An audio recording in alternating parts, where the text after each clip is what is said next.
After what seems like a million delays, the Star Wars Insider Fiction Collection Volume 2 is now available. If you weren't already aware, both volumes of the Insider Fiction Collections contain various short stories that have appeared in the Star Wars Insider magazine over the years. These hardcover collections are incredibly convenient because they collect those harder to find short stories, so you don't have to search for individual issues of Star Wars Insider. A few months ago, I reviewed the first volume, and let me just say, I love the feedback you all gave. I was able to convince some of you to purchase it, and convince some of you not to. I wonder if this review will have the same effect. These collections' biggest oddity is the fact that they contain both Legends and Disney Canon material in the same book, which isn't really done in anything else. I only care about the EU, so me and some other like-minded EU fans wish that it just would have contained Legends-only stories, while the Disney Canon stories were placed in a different volume, which I think could have easily been done. Legends fans can buy the book they want, Canon fans can buy the book that they want, and fans of both continuities can get both collections. If you've been watching my videos about these collections, you know I constantly keep repeating that point, and I apologize. But unless they make a Volume 3, you'll never have to hear me say it again. But speaking of which, this book is very similar to Volume 1 in how it's set up. Despite collecting both continuities, this book cover is sold with a Legends banner, but both continuities are differentiated on the inside, as you'll see in just a minute. So why have the banner on the outside? Unless you're specifically advertising to Legends fans.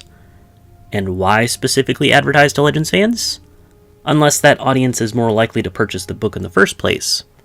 And if Legends fans are more likely to buy the book in the first place, why not release new material so they buy that too? Don't have an answer to that last question yet, but let's keep moving.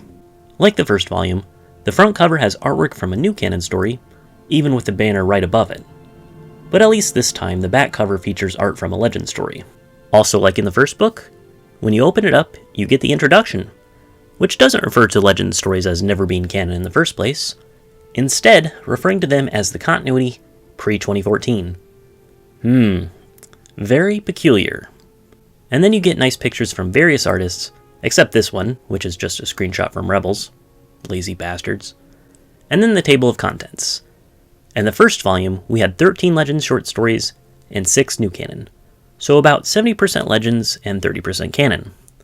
In Volume 2, we have 11 Legends stories and 9 new canon, so it's about half and half, which is a little disappointing that the Legends section is shrinking while the new canon stories are growing. If they ever do make a third volume, let's just say that I'm nervous about what that ratio might be. Anyway, the book is divided into 2 sections. First is Legend stories in the front, and the current fiction stories are in the back half. Also, each EU story has a Legends banner above it. Again, this is the same way Volume 1 was set up. And if Insider ever wants to make a Legends short story in their magazine again, all they have to do is put that banner up there. It's that simple. Anyway, I'm going to stop yammering and just start reviewing the stories now. These stories are very, very short, so I won't talk about them for more than a few sentences each. But just the same, a minor spoiler warning from here on out. Incognito features Senator Joel Bronk, who is attempting to flee Coruscant after the rise of the Galactic Empire, because he was critical of Palpatine's overreach of power. Whoops.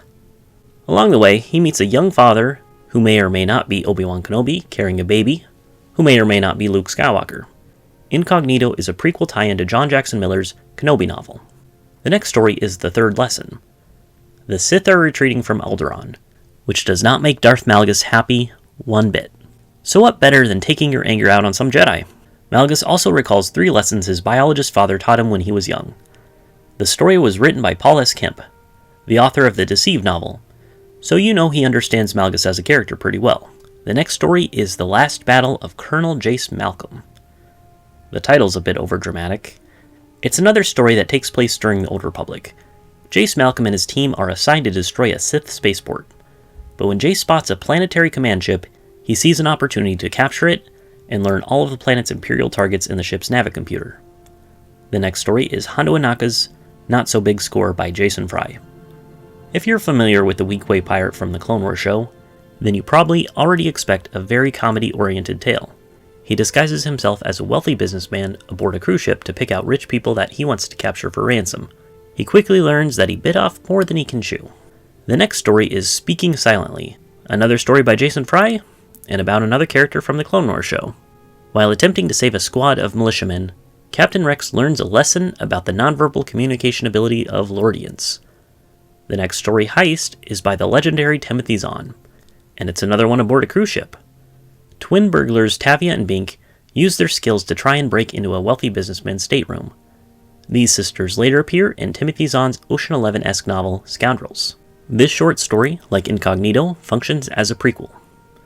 The next story is Good Hunting by Christy Golden. Jaina, Tenelka, and Alana are vacationing on a forest planet to teach Alana's pet Nexu, Anji, how to hunt. When Anji suddenly runs away, it seems like the hunters may become the hunted. I love reading about these characters especially. Good Hunting just makes me feel that they deserve more stories written about them. Alana most of all. The next story is Constant Spirit, starring a teenage Leia in the early days of Rebellion, before A New Hope, which has only been explored a little bit, so short stories like these are really nice in giving characters we're familiar with a little more depth. Leia has arranged to meet up with a rebel agent, but it seems like he's become compromised by the Empire. Is it too late to save him?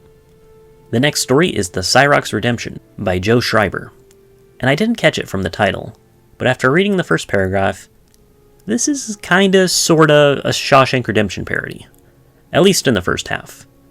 In the Hive prison facility, the inmate Zero can get just about anything for you. Glitter stim, jury juice, or maybe just flimsiplast from the core worlds. One day, a sickly-looking Khan named Whaley Dagma was requesting Zero get him a bulb of Anzadi snot garlic.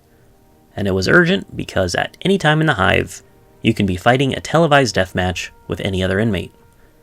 This story, like a few others in this volume, is another tie-in to the novel Maul Lockdown.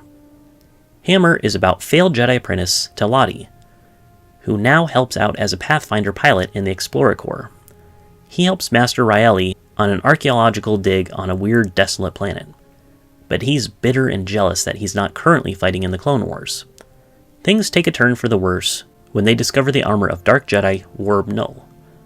This story is begging for a follow-up due to how it ends, but since it came out 3 months before the EU's discontinuation, we never got it. Silver and Scarlet, written by James S.A. Corey, features Rebel agent Scarlet Hark meeting General Kaskan in a club. Kaskan is committing treason against the Empire and is willing to give information to Hark, but will he actually go through with it? This story is a tie-in to the novel Honor Among Thieves, also written by James S.A. Corey. And that's the last Legend story in the collection. After that, it's the current fiction section. All in all, if you're looking to collect all the stories within the EU, then I recommend this book. As for you, Titan Publishing, let me just say, if these books do sell well, then you have every reason to put Legend short stories back into Insider Magazine. At least every now and then. But what do you all think? I'm very curious to hear your feedback to Volume 2 of the Fiction Collection.